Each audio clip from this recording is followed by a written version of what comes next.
I think that Secret Lives of Mormon Wives might be in a situation where they're becoming victims of their own success. So, meaning I think they might be filming too quickly in between seasons, and that it's getting hard for everybody to keep straight what they can talk about and what they can't.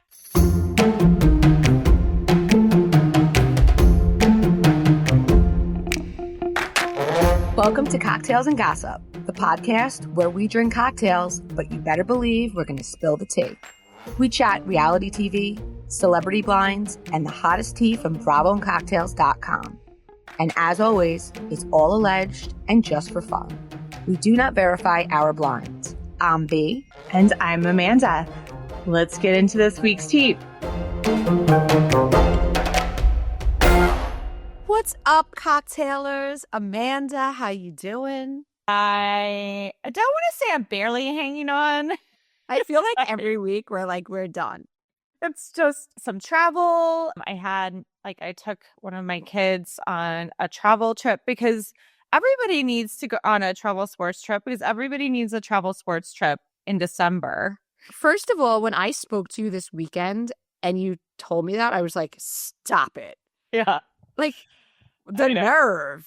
The commitment of all of us, just parents in general, especially around this time of year. It's just, anyway. But and then trying to get together with your friends for the holidays and stuff. Like Friday I have, which I'm so excited for. My kids have been home with the flu all week. I was sick last week. How are they doing?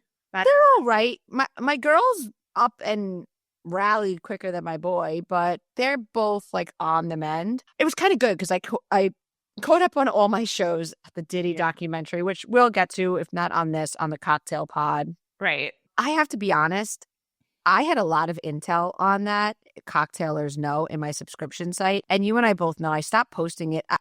Weird things are happening to my Instagram, and you never know where it's coming from. But he's very powerful. He scares me. But now that everybody's talking about it, we might as well. And everybody is talking about it, truly. So the 50 cent of it all. We did plan to start with the Secret Lives of Mormon Wives reunion. We got some urgent Salt Lake titty. Oh my God. Titty. Oh my God. We are technically a clean podcast, guys. Yes, we're no titty. Tracy's not here. There's no titty. So I had heard, I shared with you that there were some rumors that Bronwyn at the reunion announced that her and Todd were separated or separating.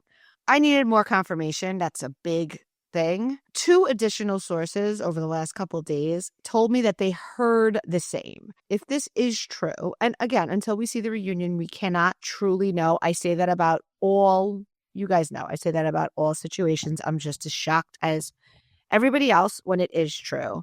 But the sources who told me, especially this last confirmation I got last night, I'm pretty convinced that it happened. So now I want to hear your thoughts on it, but some of my wonderings are, is this a Kelsey and Camille situation? Did he gift her Housewives? Was this her out? Was she not 100% happy and she figured this would give her freedom and some financial stability hopefully outside of whatever settlement she gets? Right. Or were they fine and the show highlighted things for both of them that caused them to split? Okay, here's what I think. I don't think that Bronwyn came on to the show knowing that they were getting divorced. I never saw contempt towards him from her. I really think that she loved and may still love him, but I do think that I can't help but wonder if Todd was feeling a little okay, this might be good for Bron, maybe a little bit of a Camille and Kelsey situation. On his end. Okay. On his end. Yes, because, the show does put a big spotlight on couples. And when there are issues, it obviously puts a real big spotlight on that too. I do think that even coming after her first season where she went and looked back and saw some of this stuff, I think she was still really protective of her marriage and seemed to want to work out, but saw what the viewers were seeing. How can you not, right? And she has to talk about it. And I think the income and the opportunities that the show has brought her has emboldened her. We don't know they may have an ironclad prenup. She did say first season they had no prenup. We don't know if she just said that, but Okay. I remember her being like, we don't have a prenup. And the women were kind of like, sure, you don't.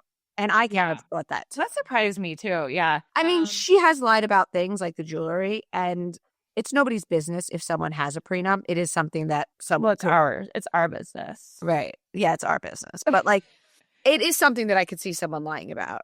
Yeah. And I that could have made her afraid to leave before if she had been thinking. I don't know. I didn't get that vibe from her. Like, even when Tamara and Simon way back when were looking, were going through their trouble, you could see it. So I just didn't see that from her. From him, yes, but from her, no. And, like other marriages that eventually that end up in divorce, it's almost never a one and done kind of situation where like one thing happened and that is the end. There's usually ups and downs and peaks and valleys. Like maybe a couple even separates and then gets back together, and things can go through a couple of cycles before a divorce ends up actually happening, because of course people want to feel absolutely sure that the marriage isn't going to work before they take that step.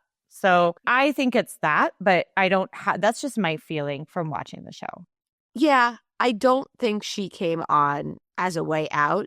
Part of me says after her first season, he was so unhappy with it. He clearly doesn't do group events. Second season, I'm thinking to myself, did she like it so much? I think it highlighted maybe her unhappiness or whatever, but also ultimately, if there was no show, maybe she would have stayed unhappy or not even realized how unhappy she was, but would have stayed in the marriage. But now she's like, you know what? I have this now. And if it's a matter of giving it up or giving him up, like, I think the marriage has, and I would hope it's not, if it's true, because again, the reunion could air and maybe we're wrong, but if it's true, a separation isn't a divorce. And also, even when they were talking about maybe opening their marriage up and that sort of thing, they definitely have friendship and appreciation for each other. So I think unless Todd really screwed her financially, I think that it would be an amicable divorce. Yeah, I think, and we also have to think about too where she is in her life as a mother. Her daughter, I believe, has graduated high school. I don't know if she's going to any other schooling, but it could be too that if there had been some stuff going on behind the scenes, that she wanted to wait until her daughter was finished with school. Right. So, and because that does happen too. I don't know. I guess we're going to see. So on the actual show, the ladies are in Greece. I want to talk through some scenes, but a couple of thoughts. The first thing, how you get fixated on like weird stuff sometimes on the shows. Did you notice that the ladies seem to land in Greece and go straight to dinner without going to their house or whatever first? Maybe it was just a weird editing thing, but I was like hung up on it because they never do that. And it was weird too at the meal because like Bronwyn's sitting over there looking like most people would when they got off a plane, like comfy clothes, makeup. I think that they either went straight or perhaps dropped their bags. They all seem to have their plain clothes on. Like Lisa Barlow was in a tracksuit, which is not something she would wear to dinner. The only one in a dress was Brittany. But I know that sometimes when I travel, especially if I'm going from like New York in the winter to somewhere warm, I'll pack like a sundress or something. And then when I'm waiting for my luggage, run into the bathroom and just throw it on and put my like sweats in my carry-on. So it could have been that deal, but I think they went straight there. And the only thing I can think of is it seemed to me that Angie goes to this island. It was Santorini, which I think is like the main. Santorini and Mykonos are the one most well-known. And I think she probably wanted to like highlight the places she liked. She knows the owners. And maybe with the scheduling, if it was only like a 4-day trip or a 3-night trip or something, she felt like if they didn't go straight there, because they obviously easily could have catered food to the house. Yeah. So my thinking is Angie wanted to show it, and that was the only night that worked with the schedule, so they just went straight there and had some food. That's what I think. Okay, that makes sense, because I'm like, this is something, I mean, we've watched, because it's definitely weird. Yeah, thousands of hours of house. I don't think I've really ever seen that. Not that I can think of, especially not an international trip like that. But okay, so my favorite part of the episode, for a good reason, and it's not that she was kind of being mean, but it was Heather trolling Lisa about the Cartier watches. I think it was kind of mean, so I'm not excusing that, but it was very entertaining to see. Like, Lisa just could not handle it, because then she gets into a, like, I love this is like Bronwyn said it, I love this kind of petty, give me this kind of petty all day long, because then Lisa and Angie are fighting and competing about who got a Cartier watch first, and then who's had the most Porsche. Yeah. And then Lisa slips up, and you could tell she's like, oh shit. She's like, I mean, I like to sit in the bathtub and I curate cute items for upcoming trips. And then she realizes she tripped herself up by even talking about the bathtub, which then Heather brings up. I just thought the whole thing was so funny. Lisa did not, because she gets up and leaves, and then Meredith leaves. Another thing I want to ask you, did you catch in that scene that Whitney started making like scissor tag gestures and some of the other women were laughing about it? Did you see that? I did. Was that for Lisa and Meredith? I don't know. That's what I want to ask you. I'm guessing. I mean, there are two. I can't picture two people being like less lesbian than the two of them. Right. And I do like that Meredith made light of it, like bathtubs are my thing or whatever she said. Yeah. I will say, and I love Angie, and I'm mostly on team Angie versus Lisa. It's very funny and hypocritical of her to sit there and be like, this is all Lisa cares about. This is all Lisa cares about. Okay, not for anything. You two drive a Porsche. You two wear Cartier. You two just shared about your procedure with your the chopsticks, removing the under eye bags. So yes, Lisa is image conscious, but so is Angie. And I really thought Angie may have a better way of like packaging it so it's not her. So it would appear it's not her the main thing she's worried about, but anybody who keeps themselves in the sort of shape that Angie does and just the cosmetic procedures that Angie does obviously is very vain. And I don't mean that out of malice. I yesterday just went for my holiday touch up for my dice for it. I get that instead of Botox. And I actually asked, I don't have the under eye bags, but I thought that was very interesting. And I was asking my girl, shout out to Mariana, about that procedure. And she's like, oh no, that's like surgical. Like we can't do that in here. Like, it's, and she said about Angie, she was like, she was way too full. She definitely had filler removed, maybe like some sort of facelift, something's going on there, right? And we know if she did the eye surgically, she may have done. I really thought that was unfair, because most of the women on these shows are very conscious of how they look. And I myself am too. I'm not being critical, but me too. I mean, I'm not going to hop in my Porsche and then talk about how you also driving a Porsche and whatever are so image conscious. It's like I could easily drive a Hyundai Santa Fe. Yeah, those are actually really nice looking cars. I'm not knocking Hyundai Santa Fe's. I'm just, you know what I mean. I know. Like, it's not a Porsche. Same level as Porsche is a status symbol. Correct. You are trying to say I have enough money to be able to spend, God knows, $4,000 a month on a lease. Cars are so expensive now. I couldn't even imagine what that would cost. I don't know either. No, I mean, first of all, I agree with you. I'm vain too. When I go to like a new doctor, like a new, person to get Botox or do like, and it's like, why are you here? I just write vanity. I'm like, absolutely. And it's definitely don't throw stones at glass houses when you live in a glass house kind of situation. And every single woman at that table is pretty much in the same boat. I think where the fun poking comes is that Lisa thinks she has actual status from having these things versus, you know what I mean? Yeah. And she, like, they were calling her snobbish, which is, like, remember when she had a freaking meltdown about sitting in Coach? Like, yes, okay. I did see Angie's point about the glam. Like, listen. Yes. You are in Greece. I know all of us that when we're on vacation, like, first of all, I find that like salt water or even just the air, like I don't even need to blow dry my hair, and I don't have thick flowing hair, but like I will totally, and I'm a person who wears makeup. I love my makeup, but if I'm a little sun-kissed, I will totally hop in the shower, clip my hair back, throw on a sundress, put on a little lip gloss and mascara and roll. Same. Like I get Angie's point about that, but again, none of them except Whitney had her hair like, how Whitney was is what I would do on vacation some nights. And some nights I get dolled up, right? But Angie's saying all of this with her hair perfectly flat ironed and a full face. And not for nothing, Angie, you are a makeup and hair artist. So you throwing on some makeup and me throwing on some makeup ain't the same throwing on some makeup. I mean, I agree. I just think her saying it is hypocritical because it's not like she just threw her hair in a bun with no makeup and went to dinner. Do you believe that Lisa Barlow actually gets her makeup done every single day at home in Salt Lake City?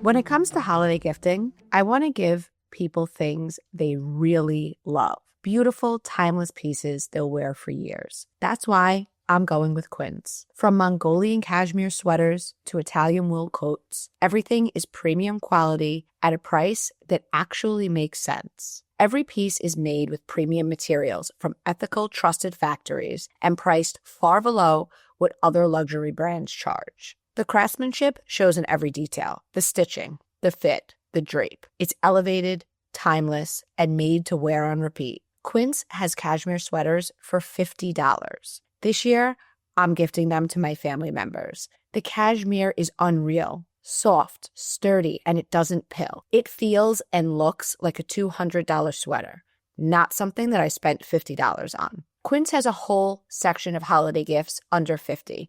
Leather wallets, cashmere scarves and gloves. Quality gift for all the loved ones in my life. Shopping this section has been my absolute go-to this season. Find gifts so good, you'll want to keep them with Quince. Go to quince.com/cocktails for free shipping on your order and 365-day returns. Now available in Canada too. That's QUINCE.com/cocktails to get free shipping and 365-day returns. Quince.com/cocktails.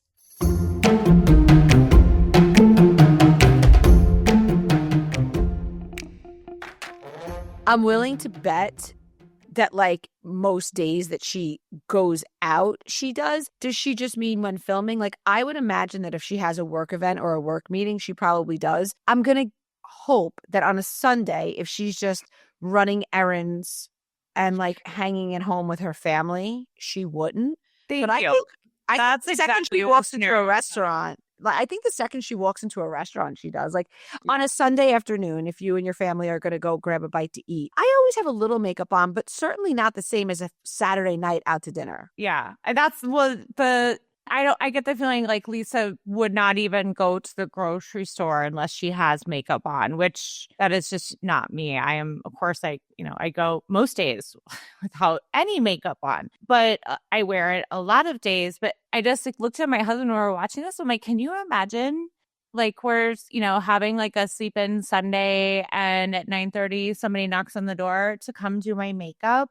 What? It just seems so ridiculous, right? That like It just seems like I wouldn't want to sit there and have that. oh, God, no, I don't have that kind of patience or that kind of time. No. Okay, so I think we mentioned this on last week's pod, but we have an update on casting. Salt Lake City cast will stay the same with 1 or 2 newbies. We did talk about this last week. Bronwyn, Lisa, Heather, Angie, Mary, and 1 newbie will definitely be full-time. It looks like Meredith and Whitney are both on the bubble. Brittany and 1 newbie will also be a friend, and they want to introduce new women. But we have some updates on that. Well, the update is that, we posted this email publicly, and then there were rumors swirling the internet that Meredith was offered a demotion and she told them she won't come back if she's not full-time. People are saying she removed Salt Lake City from her bio. Many women do that between seasons or don't have it in there at all. I do not believe it's confirmed that Meredith's demoted. Yeah. It never is before the reunion airs. So while I certainly think it's possible, I will say though, the last few episodes have been all about Meredith, whether we think she's in a lot. Yeah. Yeah, whether we think she's bringing it or not. But an update that we do have is I just feel like all of us at the head of this season, we're like, okay, Brittany's got to be minimized or out, right? But Yeah. I think that whatever happened on the plane, actually ended up working out really well for her, gave her a lot more camera time, gave her some sympathy, gave her some friendships that she didn't have. And I don't know if you guys caught it, but on Watch What Happens Live, Andy said, oh, I think Broadway's in Britney's future. I'm thinking of Chicago, like we know Ariana and Erica Jane, and now Whitney from Mormon Wives. Mom Talk. Yeah. What I'm hearing is like the Broadway coupled with Bronwyn, Heather, Whitney, and Angie joining Britney at her show in New York City. They performed that iconic scene from Mean Girls wearing the sexy Santa costumes. Santa baby. Yeah. And Bronwyn was pretending to be the mom with the video recording them. Camera. Yeah. I think I hear Britney is safe and I feel Britney is safe. Yeah. And maybe not full time, but I don't think that she's gone. I mean, if she's on Broadway, that means we won't see her much with the other ladies. So, because we did have something about how she could be in a different kind of role. So that would make sense. Right. If that's the case. So Bronwyn had her own moment because I guess the week before Heather brought up the whole Todd thing again. You know, when Heather does certain things, it's so produced and performative and to make a moment for the fans. And I felt like that because Heather said it and Broman just gave her a face like, are you fucking kidding me? Right. And Heather was like, I'm sorry.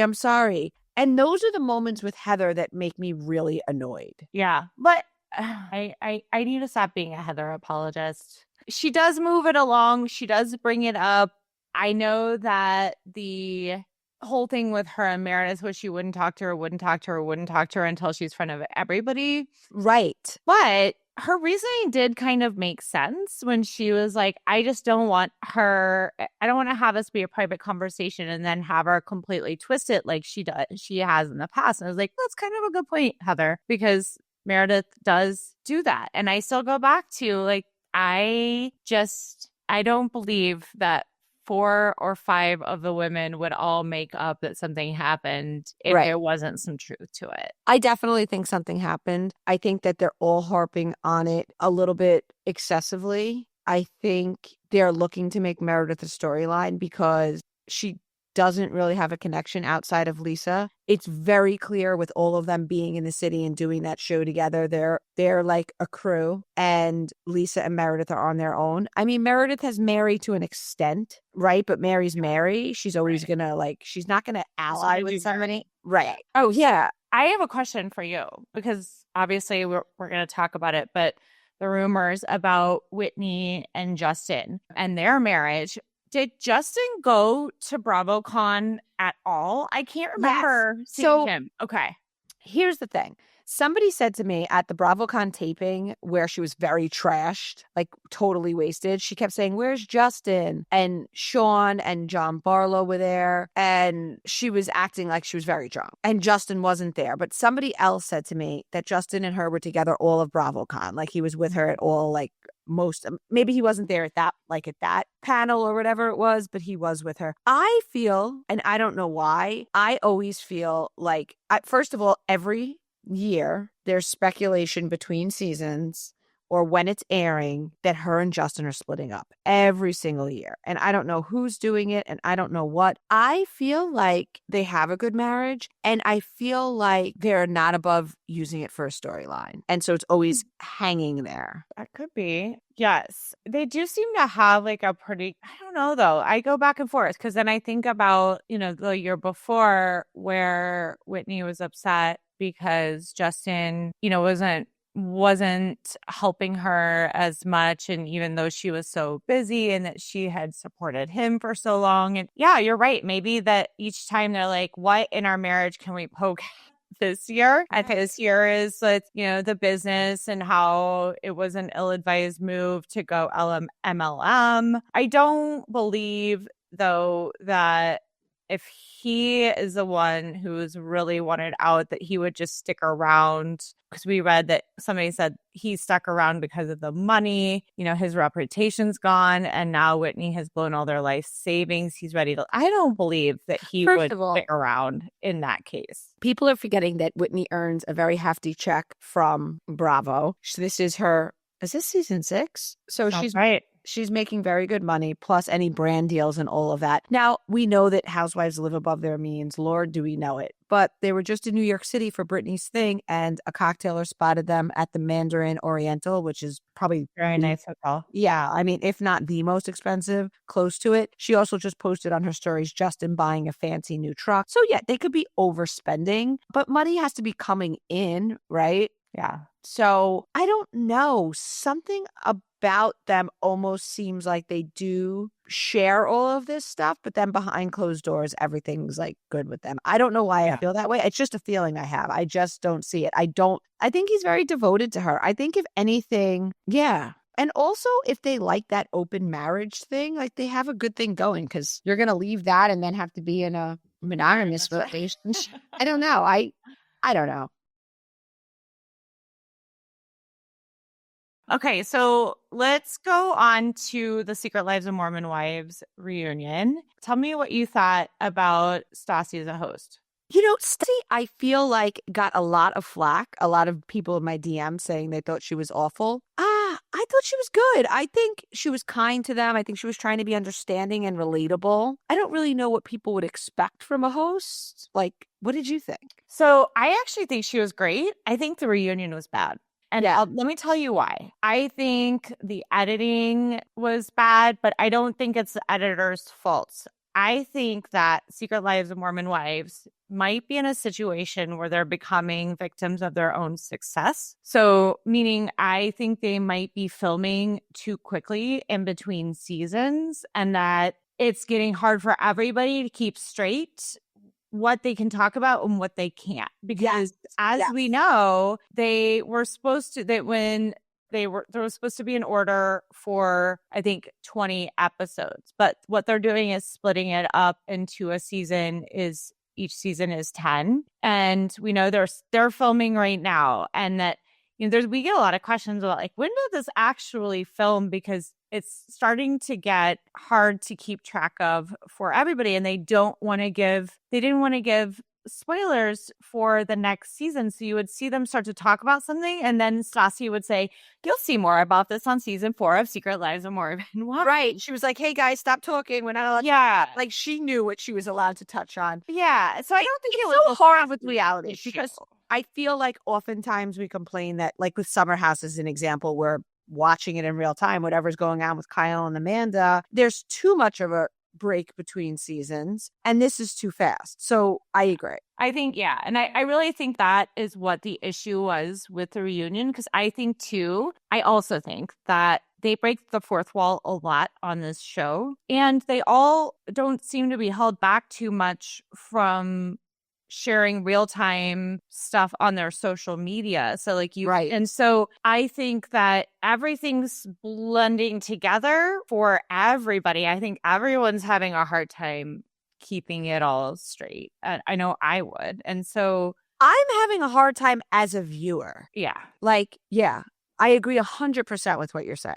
I think they just need to make us, like I've said it before on other shows, like make us miss you a little bit and give it a little breathing room. But because what I think will happen is they do share so much on social media, and they do fight on social media. And so by the time the season comes out, I feel like we basically know it, and there's not so much an urgency to watch it. Right. And I think the way that we see Bravo do it, I think it actually helps everyone's head stay a little bit more straight, in that you'll see, for example, the Summer House crew. They don't share pictures from like the Snooze Fest, whatever party, until they don't share it real time. They save it, and I'm sure this is contractual, but they save it for the week that the episode airs, so that it feels like it all makes a little bit more sense. Yeah. Yeah. What else should we talk about? Oh, so it came out during this season that Dakota, Taylor's baby daddy, was sexting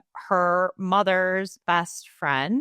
And of course, he gave a tearful apology. I am not here for it. I doubt anybody is. I loved the editor's flashback to the last reunion where he was giving a tearful apology, and he promised to be honest, throw him out. And also, while we're throwing him out, clearing the women off the stage so that Dakota could say his piece. What? Super disappointing. Apparently, Taylor and Dakota were sexting right before she left for the Bachelorette. For me, it's a bad look for the Bachelorette. Listen, I understand. I never really felt that that show was legitimate and that people were there to find love. But you're supposed to have the premise and be under the guise of it. So us knowing that she was actively hooking up with Dakota right up until she left means she's going to come back home. And whether she meets somebody, likes somebody or whatever, Dakota's there. They have to co-parent their child ever. You know, are we going to tune into The Bachelorette? Honestly, hearing that kind of makes me not want to, because I don't feel like she actually, you know what I mean? I don't know. I just feel like maybe she wasn't the best candidate because she's got so much going on at home. Yeah. And she's still so wrapped up in it. It isn't as if her and Dakota have been broken up for a long period of time. It seems rushed. And it seems like The Bachelorette is going to end and it's going to be one of these things where she's like, I really like you and I think we should date. I'm not fully moved on from my situation with Dakota. Like, what else you know what I mean? Oh my God. Let's hope she doesn't do that. I do think it's possible for her to leave Dakota in the co-parent zone and leave it there. I think it's got to be really hard to separate what somebody is telling you versus then things that you're hearing. So their whole situation is obviously it's messy. I think it's a terrible look of Dakota to be talking about it, because it makes him look bad. It makes Taylor look really bad. But he also knows that part of his ticket is Taylor. And he knows that his whole ticket. Yes. ABC and Bachelor and Bachelorette fans, they want the fairy tale. So talk about messing with someone's paycheck. Like, I just think he's a Dumas. Like, I just do. And I don't think the man thinks 2 steps ahead, even 2 steps ahead. And he is going to regret talking about this. Yeah, I think so. It's just a bad look for all of them. But I agree. Like, it feels a little rushed. But at the same time, if I were Taylor, I would take it. And of course, you never know. Like, love could happen. Like, love, even if she's fully not expecting it to happen, it could. So that's true. You'll see, So I think there's a chance, but so Amanda says we're watching. I think we're watching. Okay. I'll be very pessimistic about it, but I want it. What if Marciano shows up as one of the bachelors? Can we talk about the Marciano of it all? Okay, so as gross and shiny as he is, I believe him when he says that he did not grope Demi without her consent and that it was all. I believe him because it really does seem too like Lisa Vanderpump has said like, I'll pull out, like, and for him to go ahead and sue her like this, like, yeah, I believe him. We just got an email. Did you even see it yet? No. This is a good one. It says, rumblings are that Brett is catching on to Demi's lies. We saw him question it last season, but truth is he didn't fully believe her and questioned if she cheated. This lawsuit is going to be bad, and Brett doesn't want his money involved. Marciano is including pages of text messages, and LVP will help with footage. So we had cocktailers know that there's allegedly footage that may now become a part of this lawsuit. We knew about the footage. So then we got this email. So that's that on that. Yeah. Does Brett divorce? And then they posted all these pictures hugging and kissing. I don't know what to make of it. How are they making money if she's not back on the show? That was a paparazzi. They knew they were being photographed and they were acting. I mean, you could tell they're passionately kissing in a Nordstrom. Like, yeah. I'm still kind of a newlywed and I'm not doing that. No. Also, talk about confused at the reunion. Jesse and Jordan, like, it seems like he wants to get back together. She doesn't. I know we're going to see this on season 4. Definitely feels like a Band-Aid. I don't personally see them making it. Brett and Demi, I mean, he refuses to acknowledge what she's done, which is totally, like, bizarre. But what's going on with Jesse and Jordan? Yeah. Well, first, really quickly about Brett, he came off as, like, Biff from Back to the Future.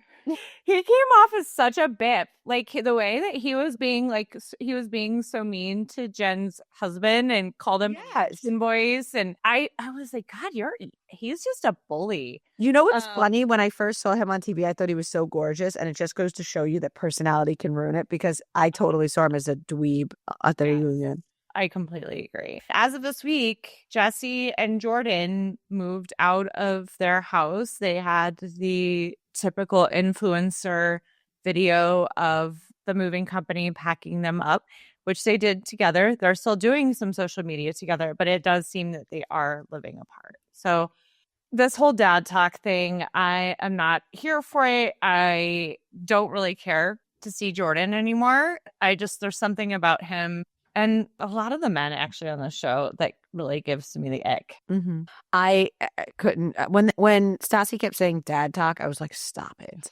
So they're filming season 4, and we got some intel that there will be spinoffs. I forget if we mentioned it, but we got more stuff this week. Multiple spinoffs is what we heard with the cast of the current show. And then just yesterday, we got another email. Do you want to read that one? Sure. It says, "It's true, ladies. See, I like how they're talking to us like, it's ladies. I know. Email us. It's true, ladies. Secret Lives of Mormon Wives spinoffs are in the works.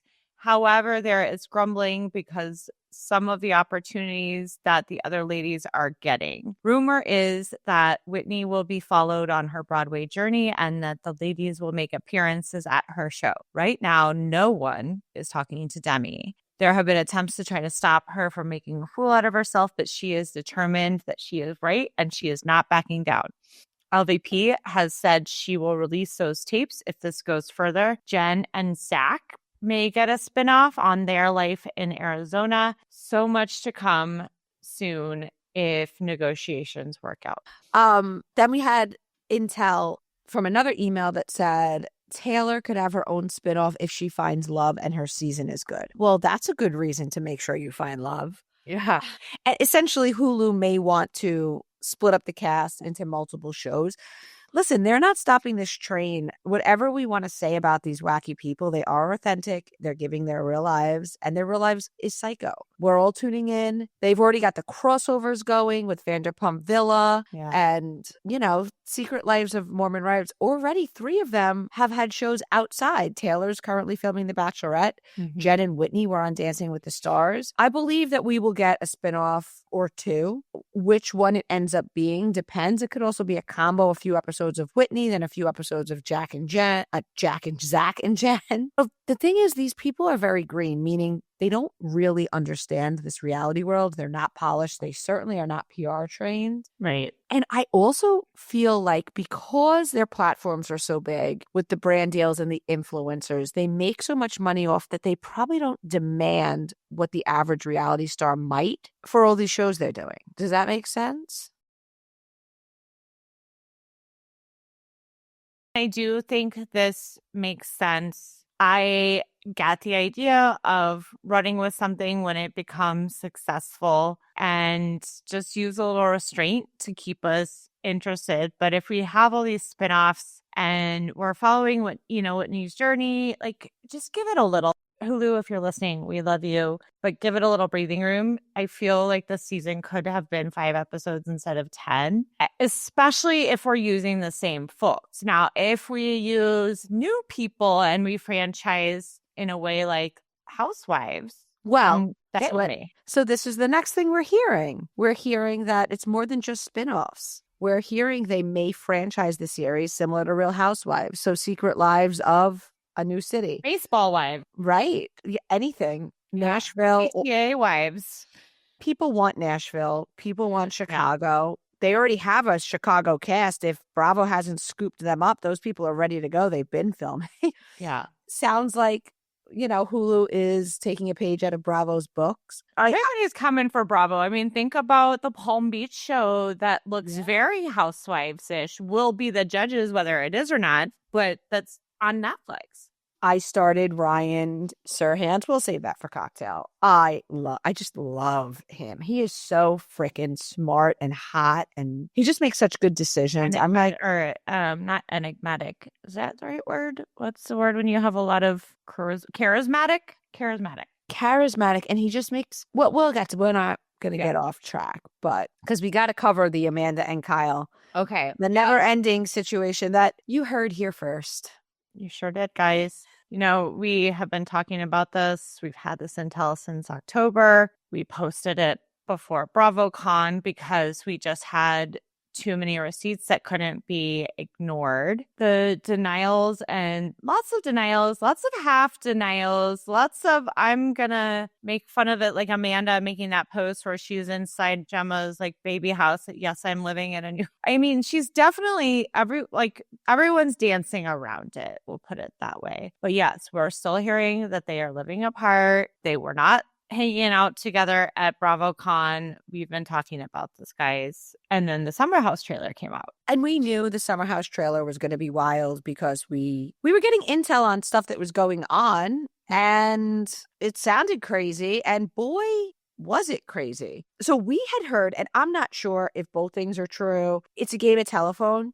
So when we get stuff, it's not always exactly what we get. We had heard the final straw was that Kyle brought girls back to their apartment. And this may have happened after filming, like partying, and just brought them back and they were hanging out in the living room. I'm not saying like hooking up. I'm just saying like, what? In the trailer, they say he slept at a fan's house. Amanda is shown talking to Lindsay and Sierra. I actually heard the fan's house that he slept in was the building that Sierra lived in at the time. Yeah. Oh. Yeah. And someone actually DM'd me and they were like, B, I told you about this because this person lives in that building. And like, yeah, a lot.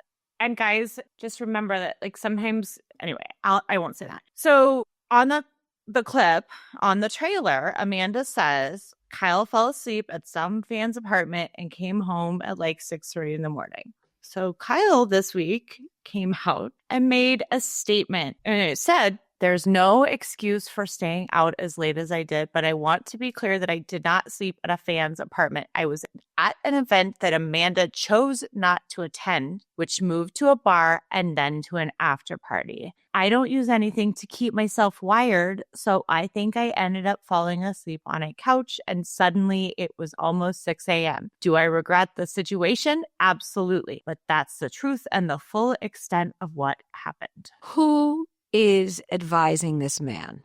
And so, of course, we posted it. Everybody posted it. Yeah.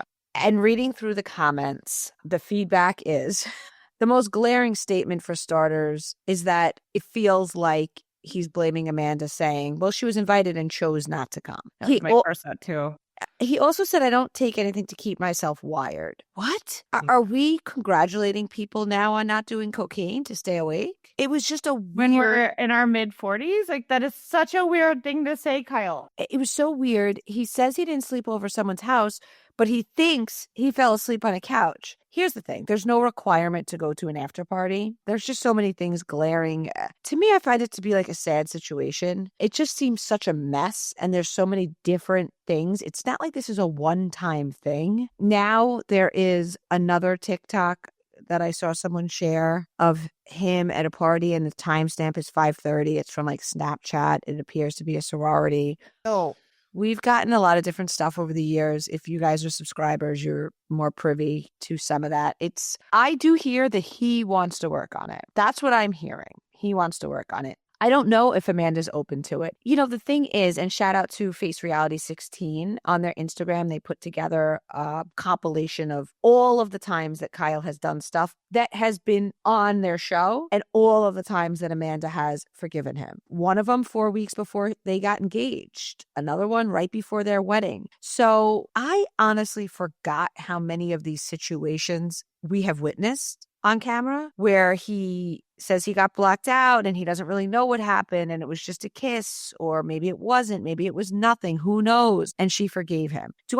Listen, I think they're living separately. Okay, I've said it 1,000,001 times. Do I think it's possible that they're working on it while living separately, and on the spinoff we see them working on it? I do think it's possible, and the reason I think it's possible because at this point with all of these leaks, wouldn't they have to just make a statement that they split? Like, do you know what I mean? Yeah, I mean, I think it's possible. I think there's a lot of reasons that they might not be talking about this right now. And, you know, we've said this before, like it could be that, and it's likely that they're contractually obligated to not talk about it because it will be either on Summer House or it will be on the new In the City show. You know, where I was thinking about in my head as you are talking about this is like, I mean, they're clearly such different people who want such different things. But I don't believe that even if, because I just keep thinking about that statement and how he's like, Amanda was invited and she just didn't go. I'm like, even if if he married like a total party girl who still was wanting to go out and party, like I think he still would be finding ways to go and do his thing, because I think for him it's a glory or a attention and kind of thing that he can really truly only get from like new people.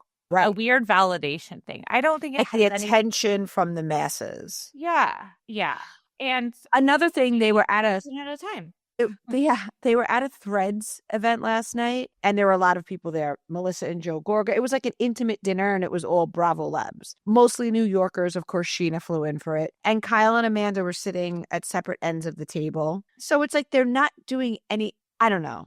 I think Kyle would very much like to do stuff that shut down the rumors, and I just think she's unwilling. But the fact that there's no official announcement, because she kind of does this with him. Like, doesn't, even when they were dating, doesn't break up or end it, but ignores him or hangs out with the girls. And it's just this like toxic cycle. It is. And I think that Kyle loves Amanda as much as he would love a wife. And I think, like, in one of the clips that Face Reality posted, he said to Lindsay, when Lindsay was like, listen, like, this is going to come out. This girl is telling people you guys made out. And like, there sounds like there's video or whatever. This is 4 weeks before they got engaged. And he goes, I've been cheating on people since I'm 16 years old. Like, I don't know how to be monogamous. So like, nobody needs to train you. That's bullshit. I know it's bullshit, but you get my point. I know we're not standing up for Kyle Cook on that one. I just am like, what a freaking ridiculous thing. In other words, I guess, like, I believe he wants to work on it, because I believe that he loves Amanda and he wants to be married to her. I just think this is as good as he can do in a marriage. Like, to your point, whether she was a party girl or not, I think it's irrelevant. If he was Lindsay, who is a party girl, like... Yeah. I just hope this physical separation gives Amanda some clarity. You're going to laugh at me, but... Or what if they have an arrangement? It's not... Like, what if they have an arrangement and Amanda's like, stop fucking up and getting us caught? Like, what if she's all right with it? I don't believe that. I don't believe that. I don't either. I don't believe that. I actually think about Melissa Gorga's Real Housewives of New Jersey Housewives tagline.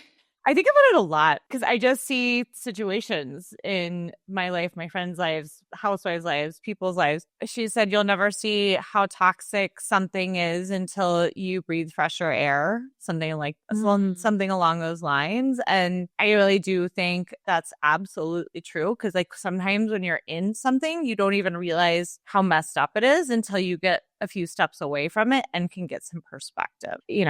I think... Hopefully Kyle can do better, but I don't believe that. I think he tells her that he will, and then he does precisely whatever the heck he wants to. Like, for example, telling Amanda he's going to calm down the partying, and then he fully pursues a career in DJing, so he gets paid to stay out until 3 a.m.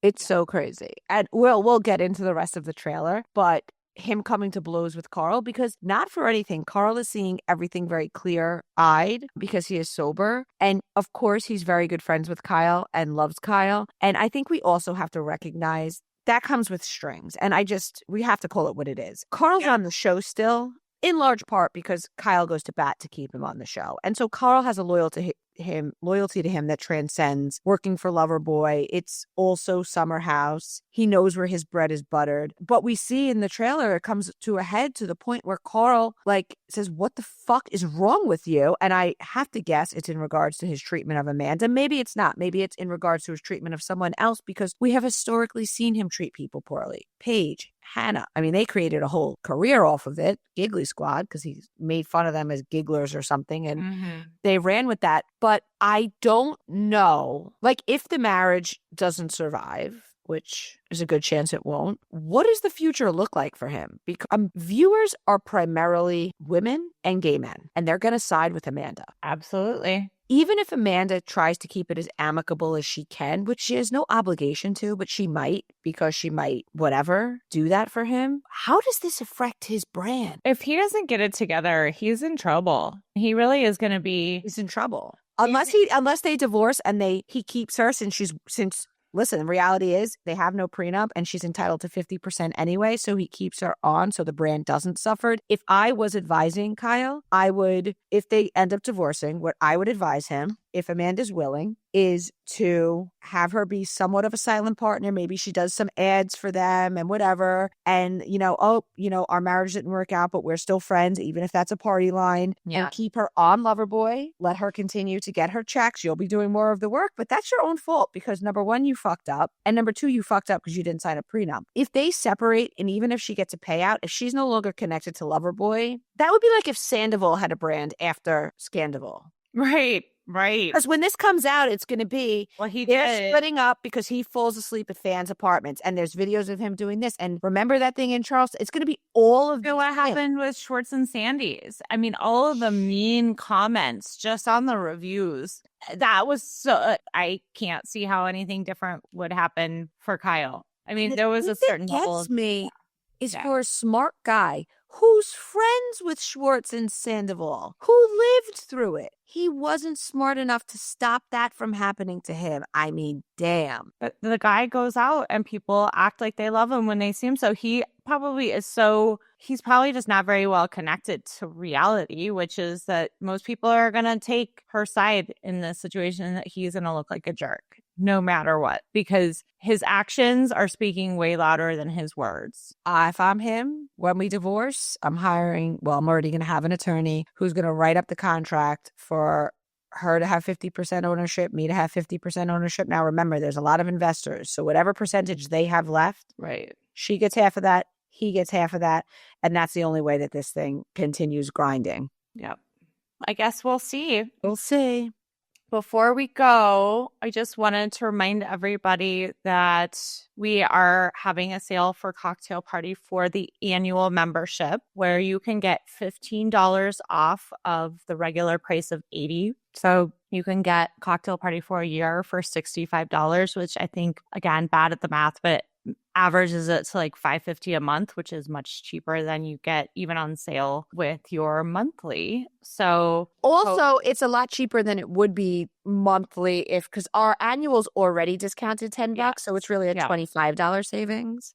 Exactly. So the code, it stays good until the end of the month, because we know sometimes people don't get everything they wanted for Christmas, or for Hanukkah, or for any other holiday that they celebrate. So sometimes you have to do a little from me to me gift. You can use this either on the gift annual cocktail party subscription, which is what you do if you want to buy it for somebody as a gift, or you can use it on the actual annual membership if it's for you. Or you can a lot of our cocktailers do put it on their list, and I love that because I do that. Like when my dad or my husband is like, "What do you want this year?" I have all different memberships. I'm like, you know what? Like stuff that I get anyway, but I'm like, you know what? Do this for me. Like Ipsy is one, just different things. Like, it's a little big gift. I love it. So the code is CYBER, CYBER 2025 annual.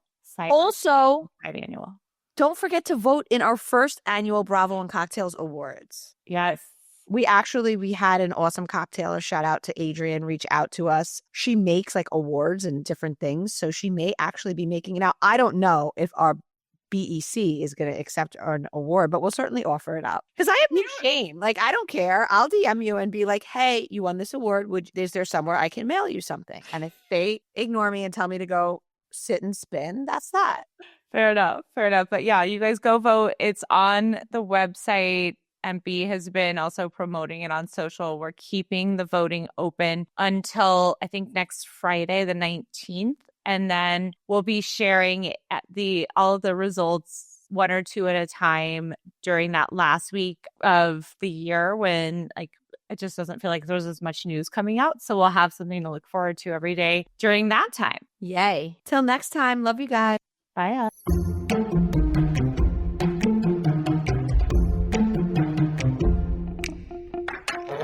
What's up, cocktailers?